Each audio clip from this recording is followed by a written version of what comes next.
Hello guys, இன்னைக்கு நம்ம பார்க்க போகிறது காட் லெவல் அசோசியேஷன் மான்வாவோட எபிசோட் 33 தான். ஸோ வீடியோக்குள்ளே போகிறதுக்கு முன்னாடி மறக்காமல் எல்லாருமே ஒரே ஒரு லைக் ஒண்டி போட்டுருங்க. ஏன்னா அப்போ தான் இன்னமும் நிறைய பேருக்கு நம்ம சேனல் ரெக்கமெண்ட் ஆகும். அதே மாதிரி சேனலுக்கு ஃபர்ஸ்ட் டைம் இப்போ தான் விசிட் பண்ணுறீங்கன்னா சப்ஸ்கிரைப் பண்ணி பெல் ஐக்கனை அழுத்தி வச்சுக்கோங்க. ஏன்னா போகிற ஒரு எபிசோடும் அப்போ தான் உங்களை தேடி வரும். சரி வாங்க, நம்ம டைம் மிஸ் பண்ணாம எப்பிக்குள்ள போகலாம். எப்பிக்கோட ஆரம்பத்திலேயே நம்ம ஹீரோ அந்த ஹவுலிங் மவுண்ட் அங்க யூஸ் பண்ணி அதை வச்சு செம்ம வேகமா வேற ஒரு இடத்துக்கு போயின்னு இருக்கான். அங்க போகும்போதும் லீடர் போர்டும் அப்படியே ஷோ ஆகுது. அதுல நம்ம ஷேடோ தான் லெவல் 13ல ஃபர்ஸ்ட்ல இருக்கான். அதுக்கப்புறம் ஜஸ்டிஸ் அதாங்க அந்த அண்ணு அந்த பொண்ணு லெவல் 10ல இருக்கா. நம்ம வாங்க லெவல் 10ல இருக்கான். இதே மாதிரி இன்னமும் நிறைய பேர் அங்க ஹீரோ அவனோட ட்ரேடபிள் லைஃப் எனர்ஜியை செக் பண்றான். கிட்டத்தட்ட 245 இயர்ஸுக்கான ட்ரேடபிள் லைஃப் எனர்ஜி இருக்கு. அது போக என்கிட்ட எவல்யூஷன் பாயிண்ட்டும் 255 இருக்கு. அந்த அரினால சண்டை போடும் போது எனக்கு அந்த இடத்துல ஒரு கோல்டு டிஎல் இருக்க ஒரு நல்ல ஸ்கில்லும் கிடைச்சது. இதோட பேரு சைலன்ஸ் ஸ்டெல்த். இது ஒரு ஸ்டெல்த்துக்கான ஸ்கில் தான். நான் ஒரே இடத்துல ஆடாம அசையாம நின்னாலே போதும். நான் யாரு கண்ணுக்கும் தெரிய மாட்டேன். இதுக்கு எந்த விதமான லிமிட்டும் இல்ல. நான் அசைஞ்சா ஒண்டிதான் அந்த ஸ்டெல்த் உடையும். உடஞ்சக்கு அப்புறம் அட்டாக் பண்ணும்போது அது 300க்கும் மேல அதிகமாவே டேமேஜ் கொடுக்கும். ஸ்டார்டிங்ல ஏதோ இதை நான் சாதனமான ஸ்கில் அப்படின்னு யோசிச்சேன். ஆனா இது உண்மையிலேயே இன்வென்சிபிளான ஸ்கில். ஏன்னா இந்த ஸ்கில்லை பயன்படுத்தும் போது என்னால 2-3 ஸ்டெல்த்தை பயன்படுத்த முடியும். ஏன்னா ஆல்ரெடி என்கிட்ட ஸ்டெல்த்துக்கான ஸ்கில் இருக்கு. அப்படி பார்த்தா இதையும் நல்லா பண்ண முடியும். அது போக இதோட டேமேஜ் ரொம்ப கம்மி தான். இருந்தாலும் மற்ற சின்ன சின்ன எபிலிட்டியை கம்பைன் பண்ணும்போது இதோட டேமேஜ் பல மடங்கு ரொம்ப அதிகமாகும். எதுக்காக இந்த ஸ்கில் தரோன்னு சொல்றேன்னா, ஏன்னா இந்த ஸ்கில்லை என்னால ரியாலிட்டியில யூஸ் பண்ண முடியும். ஒன்ஸ் கேம்குள்ள வந்துட்டா என்னோட பாடி இன்டான்ஜிபிளா மாறிடும். எல்லாராலையும் பார்க்க முடியும், ஆனா தொட முடியாது. ஆனா இதுவே நான் இந்த எபிலிட்டியை பயன்படுத்திட்டா அவ்வளவுதான். நான் யாரோட கண்ணுக்கும் தெரியவே மாட்டேன். என்னை யாராலையுமே பார்க்க கூட முடியாது. நானா அசைற வரைக்கும் இது ஒரு நல்ல ஸ்கில்லா இருக்கு. இதையே ஃபர்ஸ்ட் எவால்வ் பண்ணி விட வேண்டியதா. அல்ல அதை எவால்வ் பண்ண ஆரம்பிக்கிறான். அது அப்படியே டைரக்டா எபிக் டியருக்கு போயிடுது. ஒரு டேமேஜ் பாயிண்ட் அது இப்போ அதிகமாகி 300ல இருந்து 800க்கு வந்துச்சு. அது போக கூல் டவுன் செகண்ட்ஸோ 120ல இருந்து 60க்கு வந்துச்சு. இன்னமும் நிறையவே எவல்யூஷன் பாயிண்ட் இருக்குமா, அது எல்லாத்தையுமே ஆளு எவால்வ் பண்ண ஆரம்பிக்கிறான். அங்க பாய்சன் டாட் அந்த ஸ்கில்ல அவன் எவால்வ் பண்ணிடுறான். சொல்ல போனா அது பாய்சன் டாட் தான். ஏன்னா நான் ரியலான விஷயத்தையே போய் செக் பண்ணிட்டு வந்தேன். சில பல விஷயத்த அவங்க தப்பா மென்ஷன் பண்ணிருக்காங்க. சில டைம் அவங்க பேரையே மாத்திருக்காங்க. அதனால அவளுக்கும் அதை உன்னிப்பா கவனிக்க வேணாம். இந்த பாய்சன் டாட் அது இப்போ ஜெயில இருந்து எபிக் டியருக்கு போயிடுச்சு. இதோட மீட்டர் அதிகரிச்சு 70ல இருந்து 20க்கு போயிடுச்சு. இதோட டேமேஜ் 240ல இருந்து 400 பிசிக்கல் டேமேஜ் அது கொடுக்க ஆரம்பிச்சிச்சு. இதே மாதிரி ஒரு செகண்டுக்கும் அங்க டேமேஜ் இல்லைல அது 80% தான் அதிகமா இருக்கும். ஆனா இப்போ அங்க 100% ரொம்ப அதிகமா இருக்கும். அங்க இன்னமும் நம்ம ஹீரோ கிட்ட நிறையவே எவல்யூஷன் பாயிண்ட் இருக்கு. அங்க ஆளு எவால்வ் பண்ண ஆரம்பிச்சிடறான். கிரே சன்சீல்னு ஒரு ஸ்கில் இருக்கு. இதாங்க பாதி உடம்ப வீக் பாயிண்டா காட்டுமே அந்த ஸ்கில் தான். அந்த ஸ்கில் இப்போ லெஜெண்டரி டியர்ல இருந்து மித்திக் டியருக்கு போயிடுச்சு. இதுக்கு முன்னாடி வரைக்கும் 200% தான் டேமேஜே போகும். ஆனா இப்போ 300க்கும் மேல வீக்கான ஸ்பாட்ல அடிக்கும் போது டபுளா டேமேஜ் போகும். இது போக ஒரு டேமேஜும் அங்க 150% ரொம்ப அதிகமா இருக்கும். ஆனா இப்போ 200% அதிகமா இருக்கும். அதே மாதிரி அதோட கூல் டவுன் டைமிங்கும் நம்ம ஹீரோக்கு ரொம்ப கம்மியாயிடுச்சு. வெறும் 9 செகண்ட் தான் நம்ம ஹீரோக்கு. மித்திகல் டியருக்கு வந்தோடனே இந்த ஸ்கில் இன்னமும் பயங்கரமாயிடுச்சு. வீக் பாயிண்ட்டும் இப்போ அதிகரிச்சிச்சு. இது போதுமே, இதை வச்சு எந்த மாஸ்டரா இருந்தாலும் என்னால அசால்ட்டா கொல்ல முடியும். இதுல நம்ம ஹீரோக்கு இன்னொரு நெக்லஸும் கிடைச்சிருக்கும். நெக்லஸோட பேரு லயர் பெண்டன்ட். இது பிளாட்டினம் கிரேட்ல இருக்க அசோசியேஷன் டைப் வெப்பன் தான். மூலமா ஸ்ட்ரென்த், கான்ஸ்டிடியூஷன், பிசிக்கல் அட்டாக் எல்லாமே அங்க பிளஸ் ஆகுது. 20 20 45ன்னு போகும்போதே அவன் கிட்ட இருக்கிற மாஸ்க பத்தி சொல்றான். இந்த மாஸ்க்கும் ஒரு கோல்டு டிஎல்ல இருக்க அசோசியேஷன் ஐட்டம் தான்.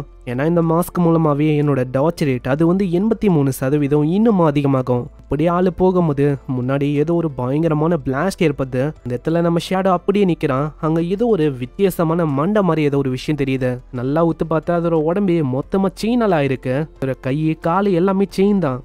இது ஒரு செயின்டஸ் பாஸ் ஆச்சு. இத போயும் யாரு தேவையில்லாம ட்ரிகர் பண்ணி விட்டாங்க. ஏன்னா போன வாழ்க்கையில இதே மாதிரி தான் எவனோ ஒருத்தன் ஷாங்கை சிட்டில தப்பி தவறி ட்ரிகர் பண்ணி விட்டுட்டான். இந்த இடத்துல இந்த பாஸ் அதோட செயினை வச்சு கிட்டத்தட்ட 4000க்கும் மேல நிறையவே பிளேயர்ஸை கொன்னுச்சு. உண்மையா சொன்னா இந்த பாஸ் இதுக்கு முன்னாடி ஒரு சர்ச்சோட கார்டியனா இருந்திருக்கு. சாங்சுரி அப்படின்னு ஒரு சர்ச் தான் அது. ஷாங்கை சிட்டில எங்களுக்கு கத்தது ஷெல்டரோட இருக்கிற இடம்னா அதுதான். இப்போ எனக்கு புரியல அந்த இடத்துல இந்த கார்டியனை யாரு தேவையில்லாம ட்ரிகர் பண்ணி விட்டா. நான் ஒரு பிளானை வச்சிருந்தேன். அது என்னன்னா, நான் கொஞ்சம் சிசியை ஃபர்ஸ்ட் முடிக்கணும். அதுக்கப்புறம் இந்த பாஸை பார்த்துக்கலாம், அது அப்புறமா தான் வரும் அப்படின்னு யோசிச்சேன். ஆனா அதுக்குள்ளேயே இது வந்துச்சு. சரி வேற வழி இல்லை, இந்த பாஸை நான் தோக்கடிக்கணும்னு இருக்கும்னு நினைக்கிறேன். இதனால ஆளு அப்படியே மேல ஏறி பாக்குறான். அங்கேயும் ஆல்ரெடி நிறைய பேர் சண்டை போடுறாங்க. சும்மா அந்த பாசம் பயங்கரமா அப்படியே கொல்ல ஆரம்பிக்குது எல்லாரையும். அங்க இன்னொரு ஆளை தாக்க போகுது. ஆனா அதுக்குள்ள அவனோட ஃப்ரெண்டுக்காரன் வாங்கிக்கிறான். இப்படியாச்சும் தப்பிச்சு போயிடா இப்படின்னு அவனோட ஃப்ரெண்டுக்காரன் அங்க சொல்றான். ஆனா அந்த பாஸ் விடாம எல்லாரையுமே தாக்க ஆரம்பிக்குது. ஒருத்தங்களோட நிலைமையும் இதனால ரொம்ப மோசமாகுது. உண்மையை சொன்னா இந்த மாதிரி நேரத்துல தப்பிச்சு ஓடுறதை விட்டு என்ன பண்ணிருக்காங்க பைத்தியம் மாட்டோம். இவங்க எல்லாருமே என்ன யோசிக்கிறாங்க, பாஸை தோக்கடிக்க முடியும் அப்படின்னு யோசிக்கிறாங்களோ. ஆனா ரொம்ப கஷ்டம் தான். அட இருங்க, அது சாங் யூமின் தானே. இவன் இங்க என்ன பண்ணிருக்கான்? இவன் நம்ம ஹீரோவோட பழைய ஆப்பனன் தான். இந்த சாங் யூமின் இருக்கான்ல, ஒரு ஹிடன் கிளாஸ் வந்திருக்கு, டெம்பிளர் நைட்டுன்னு. என்னோட பழைய வாழ்க்கையில இவன் கூட சண்டை போட்டிருக்கேன். கிட்டத்தட்ட 9 வருஷத்துக்கு முன்னாடி ஏற்பட்ட சம்பவம் அது. அந்த இடத்துல எனக்கும் அவனுக்கும் பங்கமா அங்க சண்டை போச்சு. கிட்டத்தட்ட அவன் தோக்குற மாதிரியே போயிட்டான்.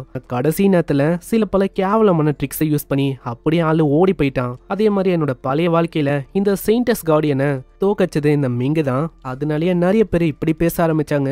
வெஸ்ட்னா நம்ம ஹீரோவோட பக்கம், ஈஸ்ட்னா அவங்களோட பக்கம்னு. நான் இவங்களோட ஷெல்டரும் ரொம்ப பக்கத்துல தான் இருக்கும். இவங்க நம்பி ஏகப்பட்ட ஆளுங்க ஜாயின் பண்ணாங்க. அவங்களோட குழு அது டாப்புக்கும் போச்சு. நான் ஜாயின் பண்ணவங்க ஒருத்தவங்க கிட்டயும் அவங்க ஏதோ ஒரு கான்ட்ராக்டை போட்டிருக்காங்க. நான் கேரண்டியா எங்களால சேஃப்டியா கொடுக்க முடியும். ஆனா அதுக்கு பதிலா 50% வாழ்நாள் முழுக்க நீங்க லைஃப் எனர்ஜி எங்களுக்கு தந்துக்கினே இருக்கணும். நிறைய பேர் அங்க வசமா மாட்டிக்கினாங்க. என்னதான் டாப்புக்கு போனாலும் அந்த இடத்துல ஒரு ஸ்லேவா தான் நிறைய பேர் இருந்தாங்க. ஆனா ஏதோ ஒண்ணு என்னோட பகையை தீக்கிறதுக்கான பர்ஃபெக்டான டைமிங் நினைக்கிறேன். யூ மிங் எனக்காக வெயிட் பண்ணு, கூடிய சீக்கிரத்துல நாங்க வரேன். அதுக்கப்புறம் அந்த பாஸை காட்டுறாங்க. அது கண்ணா பின்னா அங்க இருக்கிற ஆளுங்களை கொல்ல ஆரம்பிக்குது. அது வீசுற அந்த இடத்துல ஷேடோ அப்படியே சீனா இறங்குறான். அவனோட டார்க் நைட் ரிங் பிளேட் அந்த ஸ்கில் ஆக்டிவேட் பண்ணி விட இடம் முழுக்க அப்படியே ஒரு ரெட் கலர் வேவ்ஸ் அப்படியே பரவ ஆரம்பிக்குது. அந்த இடத்துல யார் உயிரோட இருந்தாங்களோ அவங்களாம் இறந்து போன மாதிரி ஒரு நோட்டிபிகேஷன் அங்க வருது. இதே மாதிரி படுவேகமா கொச்ச நாங்க நோட்டிபிகேஷன் வந்துங்கன்னே இருக்கு. அந்த இடத்துல இது பாக்குற யூமினுக்கு அங்க ஒண்ணுமே புரியல. ஆமா என்ன ஆச்சு, என்னோட ஃப்ரெண்ட்ஸ் எல்லாருமே எப்படி இறந்து போறாங்க, அப்பனா இது ஷேடோவோட வேலையா என்ன? ஆனா ஷேடோ நீ எதுக்கு எங்க ஆளுங்களை கொல்லணும்? நாங்க உங்ககிட்ட இந்த விதமான பகையும் வைக்கலையே. ஏன்னா நீ தேவையில்லாம இதெல்லாம் பண்ணிருக்க. அப்படியா? ஆனா எனக்கு இந்த விஷயத்த பண்ண ரொம்ப பிடிச்சிருக்கு. அங்க இதே மாதிரிதான் அந்த யூமின் அவனோட நிலைமையும் அங்க மோசமாகுது. பல செகண்ட்ஸ்லயே அங்க நிறையவே பூவா பூக்க ஆரம்பிக்குது. எல்லாமே ப்ளோசமிங் கர்ஸ் தான். அதையும் ஆக்டிவேட் பண்ணி விட்டுறான். அவங்களோட லைஃப் எனர்ஜியும் அங்க படு வேகமா குறைய ஆரம்பிச்சது. எந்த போன ஒரு பர்சனும் வில்லேஜுக்கு வந்துட்டாங்க. அந்த இடத்துல எல்லாருக்குமே ரொம்ப கடுப்பா இருக்கு. அங்க மின்னுக்கு ரொம்ப கடுப்பா இருக்கு. ஏன்னா ஷேடோக்கு என்னதான் வேணும்? இதுக்காக நம்ம மின்னு மத்தவங்க எல்லாரையுமே தாக்கணும் அப்படின்னு அவனுக்கு புரியல.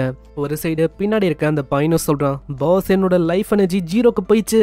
நம்ம சீக்கிரமா ஏதாச்சும் பண்ணணும். இல்ல வேற ஒரு இடத்துக்கு போய் சீக்கிரமா லைஃப் எனர்ஜியை கன்சியூம் பண்ணணும். இல்லன்னா அவ்வளவுதான். அங்க இப்படி இவங்க புலம்பும் போது அங்க நம்மளுக்கு தெரிஞ்ச ஒரு முகமும் இருக்கு. யாருன்னு தெரியுதா? நம்ம ஹீரோட தங்கச்சி ஷாயு. அவளோட கண்ல இருந்து பயங்கரமா அங்க கண்ணீரா ஊத்த ஆரம்பிக்குது. அங்க ஷாயுக்கு ஒண்ணுமே புரியல. ஆமா ஷேடோ நீங்க எதுக்காக என்ன டார்கெட் பண்ணீங்க? நான் என்ன பண்ணேன்? கேட்ட இந்த லைஃப் எனர்ஜி அது கம்ப்ளீட்டா இப்ப முடிய போகுது. ஆல்மோஸ்ட் காலி. இப்ப கொஞ்சம் தான் இருக்கு. இப்படி நான் வாழுறான். இன்னொரு பக்கம் நம்ம ஹீரோ அப்சர்வ் பண்ணதுல அங்க ஷாயோட லைஃப் எனர்ஜியும் அப்சர்வ் பண்ண மாதிரி காட்டுது. இதனால ஆளு யோசிக்கிறான், என்னது ஷாயுவும் இதுல இருந்தாலாம்? நான் அவளை பார்க்கவே இல்ல. அவளும் ஒரு ஸ்லேவா அந்த டீம்ல ஜாயின் பண்ணிட்டான்னு நினைக்கிறேன். ஏதோ ஒண்ணு ஜாயின் பண்ணிட்டு போட்டோம். நான் என்னோட ப்ளோசமிங் கர்ஸ் அது நிறையவே உறைஞ்சிருக்கு. அது படி பார்த்தா அவளோட லைஃப் எனர்ஜியும் ரொம்ப கம்மியா இருக்குன்னு நினைக்கிறேன். சரி அவ எக்கேடு கேட்டு போட்டோம். எனக்கு அதை பத்தி கவலையே இல்லை. நான் அவளுக்கு இது தேவைதான். இப்படி ஆளு யோசிக்கும் போது திடீர்னு அந்த மாஸ்டர் பயங்கரமா தாக்குது.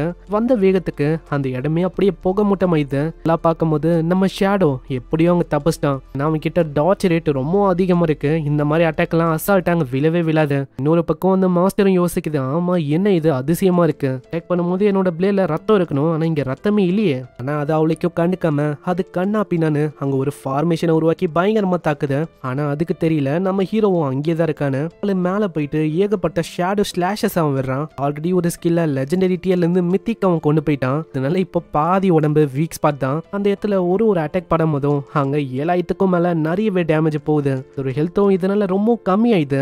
அது கடுப்போட உச்சத்துக்கே அங்க போயிடுச்சு. இதோட மூஞ்ச பார்க்கும் போதே என்னால சொல்ல முடியுது அது ஸ்டேஜ் 2க்கு போயிடுச்சுன்னு நினைக்கிறேன். ஏன்னா எப்போ அதோட ஹெல்த் ரொம்ப கம்மியாகுதோ அந்த டைம்ல ஒரு டீமன் சீல அதை அவைக்கன் பண்ணும். அதனால என்ன ஆகும்னா யார் இந்த கார்டியன் மேல அட்டாக் பண்றாங்களோ அவங்களோட டேமேஜ் அவங்களுக்கு ரிப்பீட் ஆகும். அது போக போக யாராச்சும் ஒருத்தங்க இந்த நிலையில மாட்டிக்கினா அவ்வளவுதான், அவங்கள வித்தியாசமான ஏதோ ஒரு அன்னோனான லொகேஷனுக்கு டெலிபோர்ட் பண்ணி விட்டுருமா. நிறையவே ரூமர்ஸும் இருக்கு வால்கனோட பாட்டம்க்கு டெலிபோர்ட் பண்ண மாதிரியும். யார் யாரு மாட்டாங்களோ இது வரைக்கும் அவங்க வெளில வந்து யாருமே பார்த்ததே இல்லையா. இது என்ன விஷயம் எல்லாமே நம்மளுக்கு நெக்ஸ்ட் எபிசோட்ல தான் தெரியும். ஸோ என்ன விஷயம் எல்லாத்தையும் நம்ம நெக்ஸ்ட் எபிசோட்ல பார்க்கலாம். அதே மாதிரி நம்ம ஷாயோட கதையும் இதே மாதிரி முச்சு விட்டுருவான்னு நினைக்கிறேன். ஸோ பார்க்கலாம் என்ன ஆகுதுன்னு. ஷாயுக்கு இப்படி பண்றது சரிதானா சரி இல்லையா அப்படின்னு கீழே கமெண்ட் பண்ணுங்க. என்ன கேட்டீங்கன்னா சரிதான் அப்படின்னு எனக்கு தோணுது. உங்களுக்கு என்ன தோணுதோ அதை கீழே கமெண்ட் பண்ணுங்க.